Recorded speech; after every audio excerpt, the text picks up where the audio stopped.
The Early 21st Century Dystopian Nightmare Reality by Dr. Joseph Sansone, Global Research, Mind Matters, and Everything Else with Dr. Joseph Sansone on Out of Mind 2. Welcome to the early 21st century dystopian nightmare reality where Orwell's 1984 is no longer fiction, and if you are hearing voices, it could be the government transplanting those thoughts in your head. If you think your appliances are listening to you, well, you might be right. Truth is treason and fact is fiction. Freedom is selfish and fascism is kindness. Killer robots are being deployed and the Malthusian depopulation agenda is being implemented. An evolution of good old-fashioned eugenics called transhumanism being sold as the advancement of the human race, and global technocrats are openly planning to use artificial intelligence to decide which industries to eliminate in an effort to stop economic growth. The infrastructure for smart cities, the sophisticated prisons of the future are in place for being employed. The force and coercion of deadly gene therapy shots continue despite the enormous evidence of causing harm. Unimaginably mass lockdowns and vaccine passports in many places may be here to stay. Don't be surprised if the classic film Casablanca is bad because it critiques fascism by highlighting the oppressive government policy of asking for your vaccine passport. Your papers, please. The recent reports in San Francisco about the decision to use killer robots to target American citizens suspected of crimes should be an eye-opener for those still looking the other way. This, of course, is just the beginning. The Chinese company is promoting a new species of 5G-powered artificial intelligence-driven robots to do everything from serving you coffee to pumping gas. However, these robots may be more of a Terminator-style prototype than a Jetsons automated housekeeper. The planned future may entail these Terminator-style robots for law enforcement purposes, or stated more clearly, oppression. Nothing could go wrong here. As if this absurdity was not enough, according to Aman Jabi, the sophisticated prisons called smart cities will include streetlights that can kill, total surveillance, and forcing people into the metaverse under a new digital slavery system.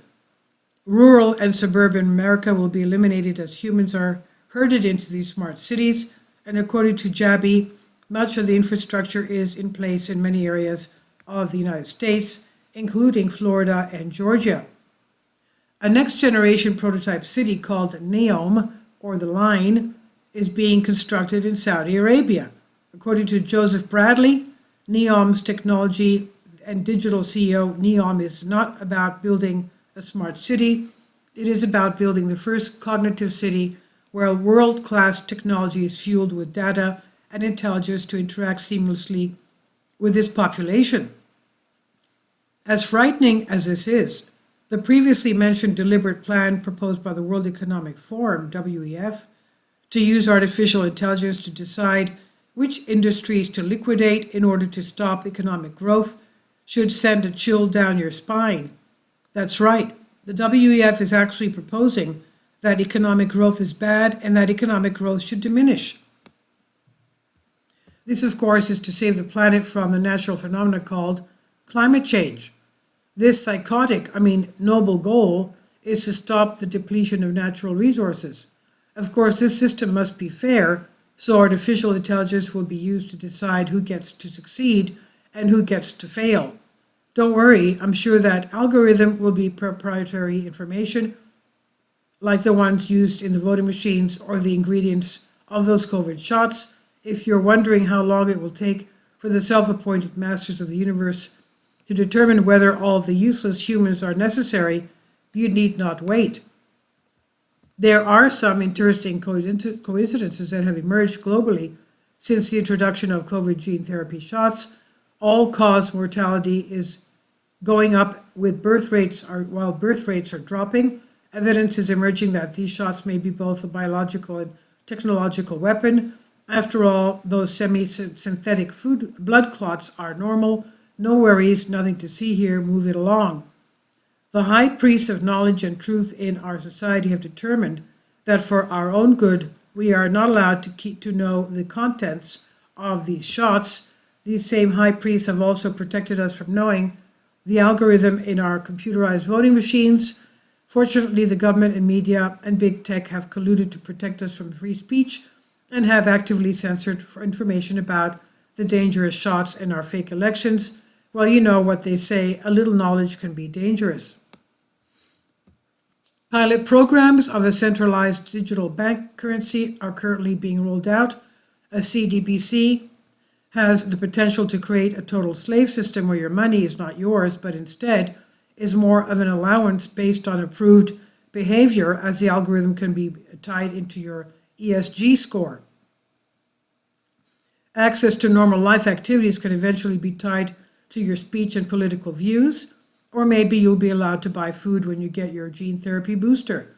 Eugenics have evolved into transhumanism, where your billionaire Marxists are seeking to live forever while experimenting on the human race. And as mentioned in the previous article, this was prophesied by C.S. Lewis in his book That Hideous Strength, written shortly after World War II. This work of fiction depicts fascist intellectuals seeking to merge humans with artificial intelligence to find a way to live forever and sanitize humanity. Ultimately, the transhumanists were deceived and were in fact communicating with dark entities. Well, we do know the globalists are evil.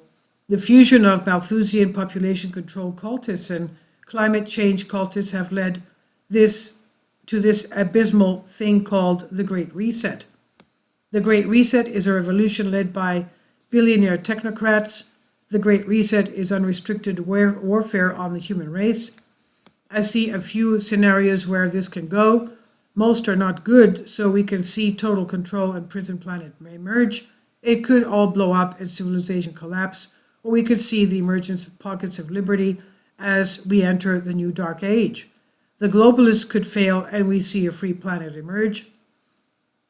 Or there could be a fusion of the two extremes. Nothing is certain, although I would argue that the only way possible good outcomes can emerge is if there is active resistance at all levels. In some way, we all signed up for an early 21st century dystopian nightmare reality. We all have a choice. We can hide and grovel on our knees, or we can enter the arena and work to stop global genocide, preserve the human race and the elusive yet beautiful thing called freedom. It's a wonderful time to be alive. We get to slay the dragon or die trying. Note, to readers, please click the share buttons and follow the Instagram, Twitter. This is from Global Research by Dr. Joseph Sanson on Out of Minds 2. Please leave your comments. Thank you for your support. Kindly support my Patreon account. The daily posts are 5 videos daily, and they are totally different from what I have on my YouTube channel. Thank you so much for your support and that you find all my content so interesting. You'll find the Patreon account details in the description box below.